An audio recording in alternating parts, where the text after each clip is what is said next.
Allahumma salli wa sallim wa zid wa barik wa an'im ala habibikal mustafa wa nabiyyikal mujtaba nabiyyina wa sayyidina Muhammad wa ala alihi wa ashabihi ajma'in. Ya Allah, ya Rahman, ya Rahim, semoga salawatmu, semoga salam berkah dan nikmatmu senantiasa kau curahkan untuk hamba kekasihmu, untuk baginda Nabi kita Muhammad sallallahu alaihi wasallam, dan untuk keluarga beliau, untuk istri-istri beliau, untuk putra-putri beliau, dan untuk seluruh sahabat Nabi, yang terutama untuk Abu Bakar As-Siddiq, untuk Umar bin Khattab, untuk Utsman bin Affan, dan untuk Ali bin Abi Thalib radhiyallahu taala anhum ajma'in. Ini salawat nariyah. Kalau kita mengatakan, nanti ada orang yang mengatakan, Ustaz, ada ulama-ulama yang membolehkan membaca itu. Baiklah, kita ini daripada ribut, daripada umat Islam berpecah belah, kita ikut Rasul sallallahu alaihi wasallam. Udah capek umat Islam berpecah belah dengan masalah-masalah yang memang dipermasalahkan. Ketika kita ikut Rasul sallallahu alaihi wasallam, kita baca salawat Ibrahimiyah. Apa kau tidak yakin Ibrahimiyah lebih afdal dari ini? Apa kau mengatakan ini lebih afdal dari Ibrahimiyah? Maka tatkala itu kita akan bermasalah dengan Rasul sallallahu alaihi wasallam. Nabi yang mengajarkan kepada kita salawat Ibrahimiyah. Kami bosan dengan adanya perbedaan ini. Mari kita memahami Al-Quran hadis, memahami bagaimana kita bersolawat sebagaimana ulama-ulama kita, ulama-ulama ahlu sunnati wal jamaah.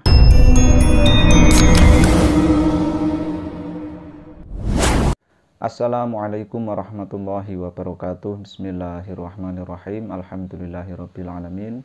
Wassalatu wassalamu ala asyrafil anbiya'i wa imamil mursalin Sayyidina wa maulana Muhammadin wa ala alihi wa sahbihi ajma'in, amma ba'd. Sahabat yang saya cintai dimanapun Anda berada, sebelumnya saya doakan semoga semuanya senantiasa dalam keadaan sehat, diberikan kemudahan dalam segala urusan, diberikan rezeki yang halal barokah banyak melimpah, dan dikaruniai putra-putri yang solih dan solihah, serta mati dalam keadaan husnul khatimah. Amin ya Allah ya Rabbal alamin. Hari ini saya mau bahas mengenai satu ustadz yang bisa dibilang ustadz ini romantis, ustadz yang sangat indah dalam berkata-kata, indah sekali dalam menyampaikan ucapan-ucapan yang mungkin ada beberapa terbilang memang agak menyindir kita semua. Biasa. Di sini yang dibahas mengenai sholawat nariyah. Jadi sudah ada banyak analisa dari ustadz yang romantis itu ya, bahwa sholawat nariyah itu katanya mengandung kesyirikan dan lain sebagainya. Ya intinya memojokkan sholawat nariyah lah. Meskipun kita tahu kalau kita memaknai sholawat nariyah itu sebetulnya ya sangat indah ya bagi yang mengerti, karena sholawat nariyah itu memang diperuntukkan bagi orang-orang yang rindu kepada Nabi Muhammad SAW, kemudian bertawasul kepada beliau menggunakan kata-kata yang indah sekali lah dalam sholawat nariyah itu. Dan yang paling penting pengarangnya adalah bukan sembarangan orang, tentu adalah waliullah. Kita tidak membahas masalah sholawat nariyah itu syirik atau tidak, karena sudah jelas sekali, banyak sekali sahabat-sahabat kita yang sudah menjelaskan mengenai bagaimana pemaknaan sholawat nariyah yang benar sehingga tidak ada unsur kesyirikan. Yang menarik di sini adalah ketika kita yang mentradisikan membaca sholawat nariyah, kita yang biasanya hobi sekali membaca sholawat nariyah, bahkan di tempat saya sholawat nariyah itu biasa digunakan untuk ya pembukaan dalam pengajian-pengajian. Jadi sebelum mengawali pembelajaran, sebelum memulai pelajaran itu membaca sholawat nariyah dulu. Itu kita bisa katakan sepakatlah, kita laris ya di masyarakat, itu memang laris.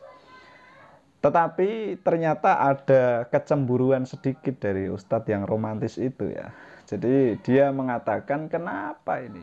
Dia agak cemburu, agak galau, kenapa kok sholawat nariyah di masyarakat itu sangat digemari. Bahkan ada faedah-faedah yang mungkin itu mereka tidak menyepakatinya. Ya anehnya ketika dia tidak mau menerima adanya sholawat nariyah yang beredar di masyarakat ini, dia ingin kembali kepada sholawat yang diajarkan oleh Nabi Muhammad SAW. Dia ingin semua umat Islam ini tidak terpecah belah, capek katanya, dengan nada yang kesel ya, dia kegalauannya, kegundahannya dia kesel. Capek umat ini terpecah belah. Mari kita kembali kepada sholawat yang diajarkan oleh Nabi Muhammad Shallallahu Alaihi Wasallam. Nah, di situ Ustadz yang romantis ini menyebut sholawat Ibrahimiyah. Ya, kalau kita bicara masalah laris atau enggak, sebetulnya ya enggak elok juga ya itu sholawat. Sholawat Ibrahimiyah kita selalu baca setiap hari ya, bukan masalah laris apa enggak ya, kita baca sebetulnya. Dan anehnya itu mengajak kepada sholawat yang diajarkan Nabi saja, tetapi dia sendiri menggunakan sholawat yang dia karang sendiri ketika memulai ceramah ya. Sebelum memulai ceramahnya dia membuka dengan sholawat-sholawat yang tentu saja lafalnya itu bukan dari Nabi Muhammad Shallallahu Alaihi Wasallam. Nah, di sini uniknya di sini. Ya mungkin ketika dia mengatakan, ya sholawat nariyah ada ulama itu yang membolehkan. Sudahlah, kita kembali saja kepada sholawat yang diajarkan Nabi. Karena ini hanya menimbulkan perpecahan, kita capek. Ya harusnya kalau kita berpikir pola itu ya kita fair juga. Kenapa kok dia dalam setiap ceramahnya tidak menggunakan sholawat Ibrahimiyah yang dia sampaikan agar orang-orang ini selalu membacanya. Anehnya kan di situ.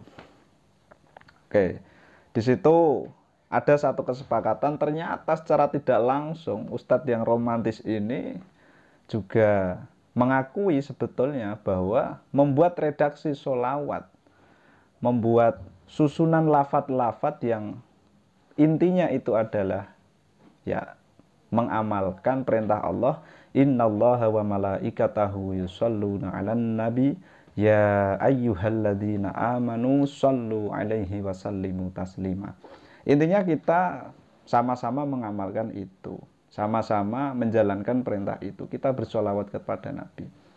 Ada satu kesepakatan ya, kalau kita menggunakan redaksi yang tidak dibawa, tidak diajarkan langsung oleh Nabi ya boleh, kan gitu.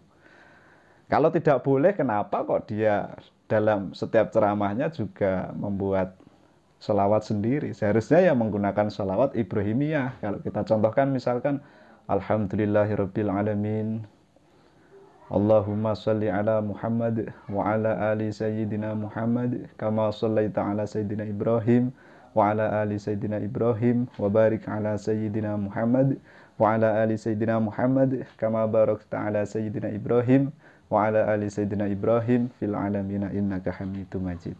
Harusnya kan gitu ya. Lalu melanjutkan pembicaraan amma ba'd. Nah, kalau itu corak berpikirnya fair. Atau ada apa ini sholawat nariyah kok dilarang-larang ya? Ada apa ini sholawat nariyah? Nah, ini aneh. Baik, keluar dari konteks itu sahabat, saya mau menyampaikan bahwa dari dulu para ulama bahkan sahabat itu memang punya susunan lafal sendiri-sendiri dalam mengaplikasikan perintah Allah bersholawat kepada Nabi Muhammad Shallallahu Alaihi Wasallam. Jadi memang lafadznya nggak terikat sahabat. Yang pada intinya ya kita bersholawat. Ada di dalam kitab karya Ibnul Qayyim, kitab yang disusun, yang dikarang oleh Imam Ibnul Qayyim, berjudul Jala'ul Afham fis sholati wassalam ala khairil anam. Di dalam kitab itu dijelaskan ada sholawat-sholawat yang bukan ajaran Rasulullah. Artinya lafalnya bukan dari Rasulullah, tetapi memang itu karya dari para sahabat, kemudian tabi'in dan tabi'ut tabi'in. Di antaranya yang sahabat dari Ibnu Mas'ud, beliau punya satu redaksi sholawat yang ini sangat menarik sekali. Ini sebetulnya sangat terkenal juga, tetapi yang lebih terkenal sholawat nariyah memang. Redaksinya Bismillahirrahmanirrahim. Allahumma ja'al sholawataka wa rahmataka wa barakataka ala sayyidil mursalin wa imamil muttaqin wa khatamin nabiyyin Muhammadin abdika wa rasulika imamil khairi wa qaidil khair wa rasulir rahmah Allahumma ba'athhu maqaman mahmudan yaghbituhu bihil awwaluna wal akhirun. Itu sholawat yang dirancang, redaksinya dirancang oleh Abdullah bin Mas'ud, seorang sahabat. Kemudian dari seorang tabi'in ada Alqamah An-Nakhai, beliau juga memiliki redaksi sholawat yang beliau rancang, yakni dengan redaksi sallallahu wa malaikatuhu Muhammadinis salamu alaika ayyuhan nabiyyu wa rahmatullahi wa barakatuh. Nah, itu dari Alqamah An-Nakhai, beliau seorang tabi'in. Kemudian ada lagi dari Imam Asy-Syafi'i dengan redaksi sallallahu ala Muhammad adada ma dzakarahu dzakirun wa adada ma ghafala an dzikrihil ghafilun. Kalau sholawat ini biasa dibuat dikir-dikir saat istighosah biasanya. Ya terkenal juga, ya laris juga sebetulnya. Jadi kalau mengatakan kenapa kok di masyarakat ini yang laris adalah sholawat nariyah, yaitu keliru juga. Ya ini seharusnya ya ditampilkan juga.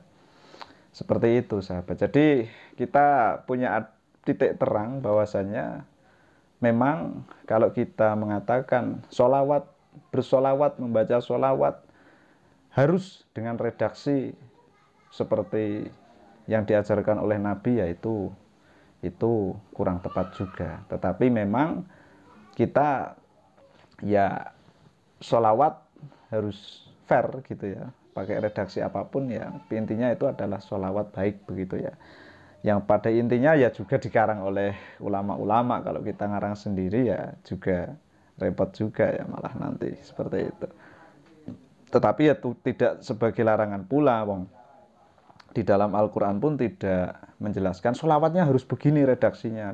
Di hadis pun juga sholawatnya redaksinya harus begini, juga enggak seperti itu sahabat. Jadi ya kalau kita berpikir fair ya bagaimana kita agar umat ini tidak berpecah, bagaimana umat ini agar tidak berbeda-beda dalam bersolawat, ya kita harus fair. Ya saya juga bisa mengatakan seperti ini, saya balik. Kemudian kalau kita sudah punya pandangan yang sama, oh ternyata redaksi sholawat itu tidak harus sama, tidak harus seperti yang diajarkan oleh Nabi, tidak harus menggunakan sholawat Ibrahimiyah itu, ya tidak harus itu, seperti itu ya. Nah kalau pola pikirnya begitu ya, kami Ahlus Sunnati wal Jamaah ya, mengikuti para ulama-ulama kita, kami juga bosan, kami juga sangat bosan kenapa umat ini kok bisa terpecah-pecah. Kami bosan dengan adanya perbedaan ini. Mari kita memahami Al-Quran hadis, memahami bagaimana kita bersolawat sebagaimana ulama-ulama kita, ulama-ulama Ahlus Sunnati wal Jamaah. Kita sudah bosan dengan perpecahan ini. Ayo kita kembali kepada pemahaman yang benar, yakni pemahaman Ahlus Sunnati wal Jamaah. Kan seperti itu ya sahabat. Sekian, assalamualaikum warahmatullahi wabarakatuh.